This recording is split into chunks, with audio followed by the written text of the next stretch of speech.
Nagulat ako dito. As in talaga. Nagulat ako. Kasi guys, katulad ko rin ba kayo na mahilig sa mga berries? Ako kasi guys, talagang mahilig ako sa mga berries. Favorite ko talaga yung mga berries. Kung tatanungin mo ako anong prutas na paborito ko, berries na lang. Lahat ng berries, favorite ko talaga yan. Pero ang nakaganda kasi dito, ito, pinadalhan tayo. Beb, hindi ko na siya kakagatin, hindi ko na siya ngunguyain. Iinumin ko na lang siya. Tapos, complete inclusion. May kasamang skin glow. O, di ba? Yung favorite mo, makakain mo na.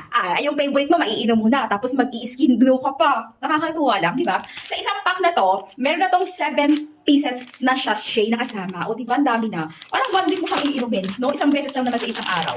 O, ayan siya. O, kasama siyang ganyan. Yung isang pack niya.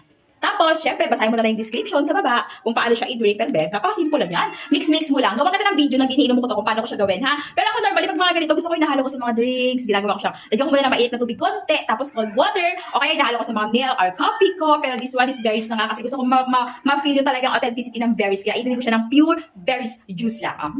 Check ko sa basket. Lagyan ko yung pinakaling sa basket, ha? Check ko.